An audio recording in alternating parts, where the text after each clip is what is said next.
그때 예수님께서는 12 제자를 불러 모으시고 모두 마귀를 쫓아내고 질병을 고치는 힘과 권한을 주셨다.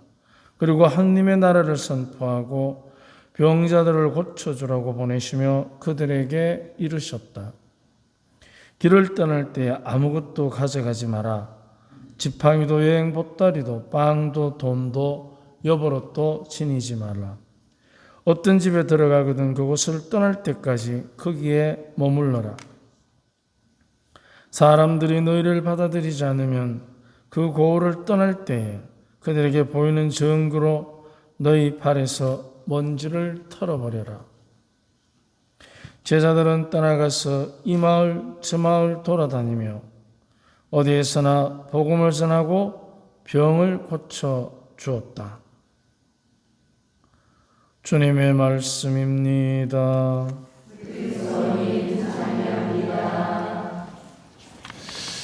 예, 오늘 저희 마을을 이렇게 많이 찾아주셔서 고맙습니다. 나눠드린 강론 원고에 보면 예수님께서는 오늘 사람들이 특히 제자들이 아무것도 가져가지 마라 하시는 그 말씀을 이제 당부를 하시는데, 이게 한마디로 하면 무소유라는 말로 유명한 우리나라에 어른들 한 분 계시는데, 무소유는 아무것도 하지 않는 것이 아니라 아무것도 내 것이라고 하지 않기 위해서 죽을 힘을 다해서 뭐든지 하는 것입니다. 저는 이런 생각을 했습니다.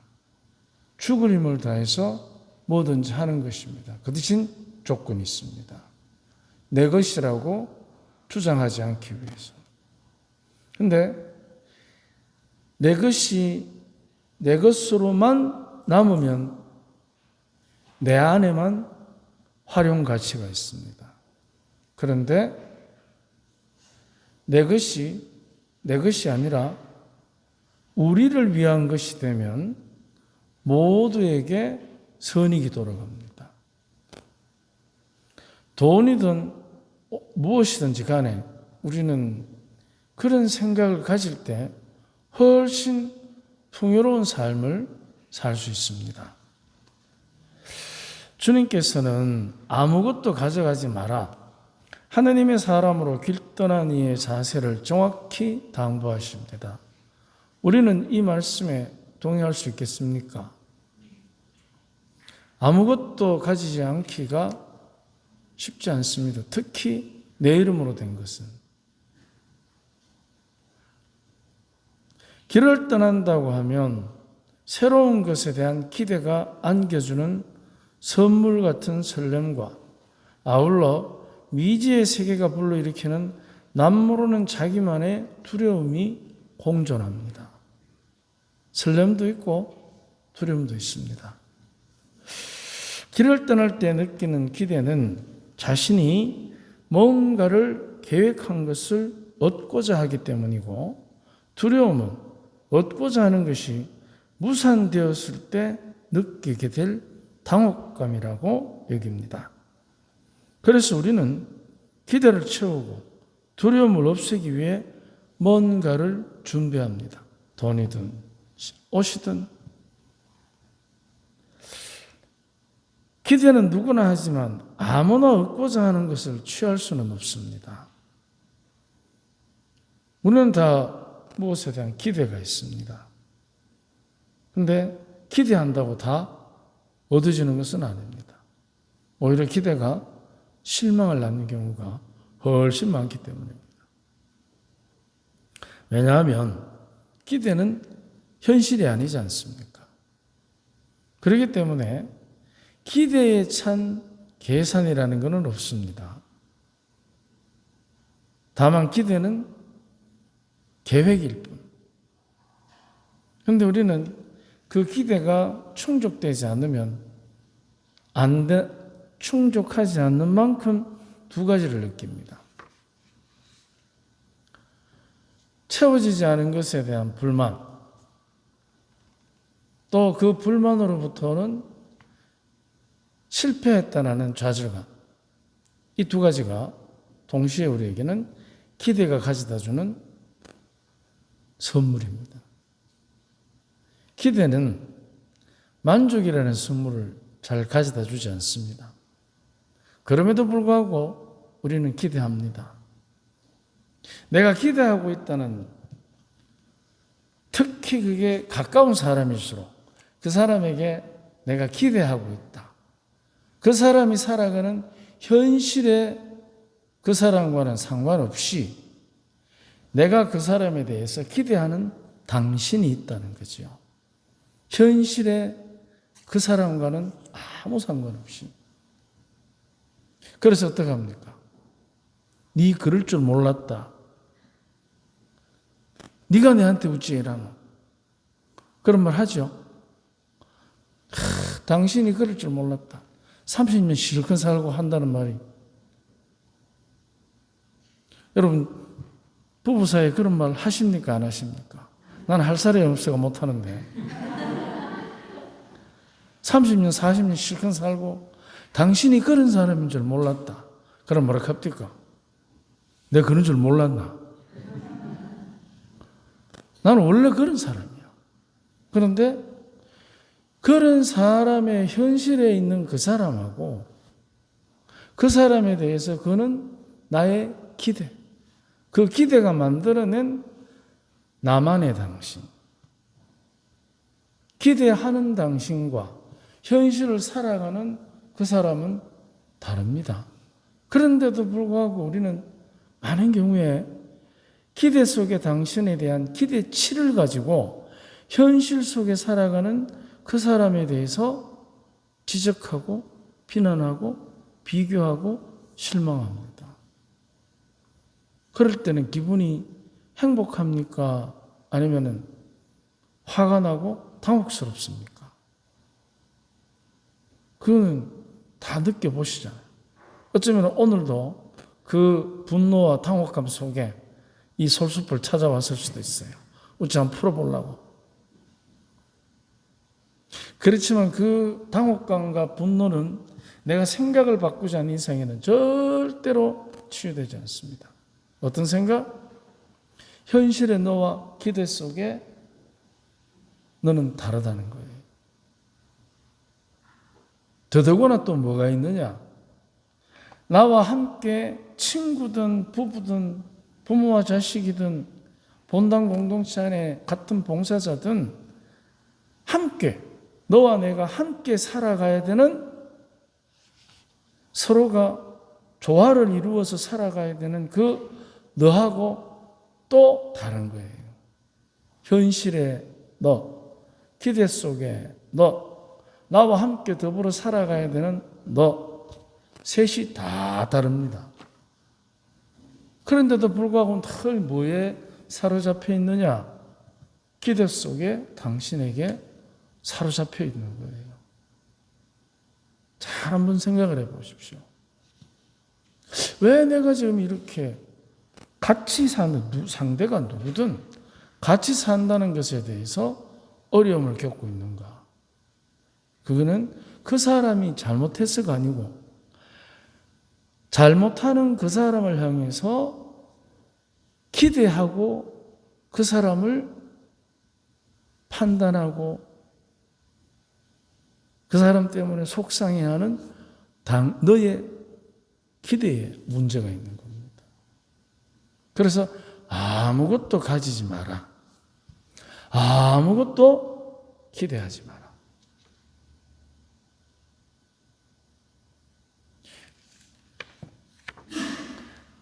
아무것도 가지지 마라는 말씀은 무계획한 무모함을 의미하는 것이 아닙니다. 우리는 가끔 그런 생각을 합니다. 하느님이 알아서 주시겠지. 아무 생각이 없어. 자기는 편안한 거야. 왜? 생각이 없으니까. 하느님이 알아서 해주시겠지요. 그리고 그 뒤에 무슨 답을 가져온지 압니까? 주님께서는 저에게 시련을 너무 많이 주십니다. 주님께서 시련 주시는 게 아니고 아무 생각 없는 너, 시건 없는 네가 문제다. 시건이 없으니까 시련이 오는 거예요. 하느님이 알아서 해주시겠죠. 앞에 글자도 보이죠? 시편 46장 11절 너희는 멈추고 내가 하느님임을 깨달아라. 멈춘다고 해서 아무 생각, 아무 계획, 아무 것도 안 하는 게 아닙니다. 하느님이 마련해 놓으신 대로 있는 그대로를 받아들여야 됩니다. 뭐 없이, 기대 없이. 그 뜻입니다. 그래서 아무것도 가지지 말라는 말씀은 무계획한 무모함을 의미하는 것이 아닙니다.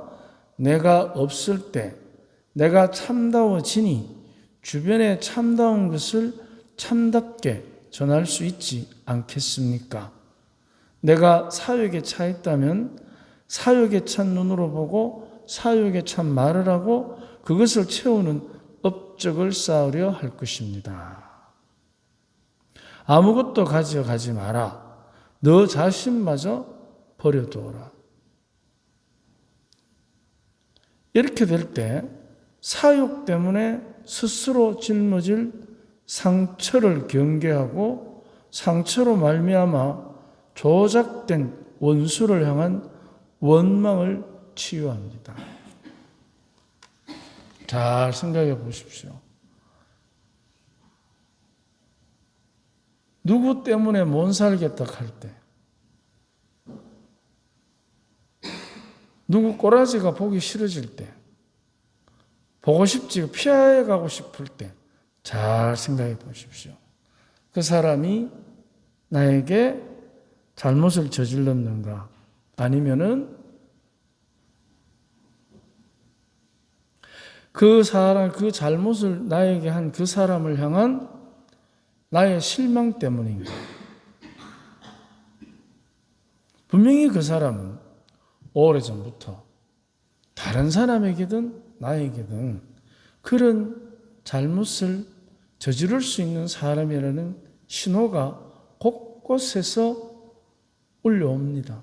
그럼에도 불구하고 사역의 누님은 내가 그 신호를 무시한 거예요. 너희는 멈추고 내가 하느님임을 깨달아라. 하느님의 신호가 옵니다. 그런데 사역에 눈이 멀면 그 신호가 들리지 않습니다. 멈추어야 하는데, 기대를 멈추어야 하는데 그 기대가 멈추지 않습니다.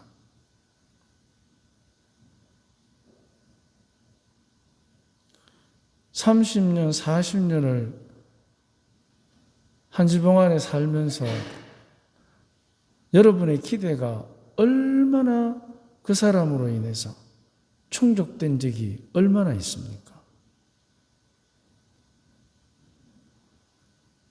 그래서 나중에 하는 말이 뭐죠? 전우애로 살면 됩니다. 애정이 아니고 전우애로 살면 됩니다. 전우는 전투의 시체를 넘고 가는 사람이에요. 그래서 우리들이 내가 그런 기대, 그것에 우리는 굉장한 상처를 입습니다. 지금 혹시 누구를 향해서 그 사람이 틀렸다고 생각하거든, 그 사람이 틀린 게 아니고 그 사람에 대한 나의 기대가 틀렸던 것입니다. 단추가 잘못 끼어진 것입니다. 가진 것이 없어야 그것 때문에 일어나는 상처를 받지 않습니다. 내가 기대하지 않을 때.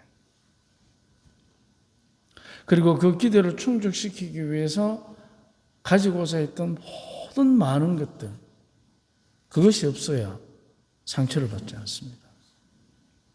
특히 하느님의 사람으로 그 뜻을 전하는 이는 더욱더 하느님만으로 만족해야 합니다. 왜? 그러면 하느님께서 우리를 위해서 예배해 놓으신 그 위엄의 신호, 평화로의 초대, 착해야 하는 이유들에 대한 가르침, 이런 것들을 우리가 잘 알아들을 수 있습니다. 하느님만으로 산다는 것은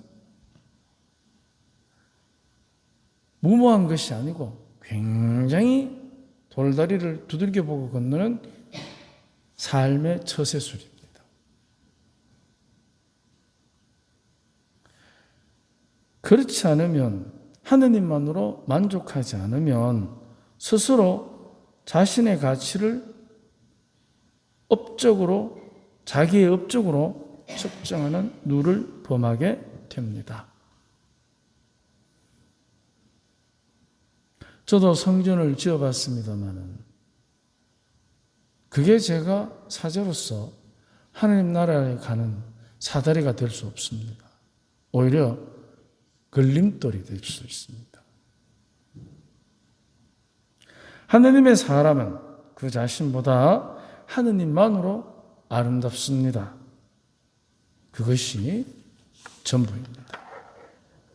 그래도 오늘 혹여 누구에 대한 나의 판단이 부정적이거든 나의 기대가 어리석었음을 다시 한번 돌아보시면 많은 상처들이 치유될 것입니다. 아멘.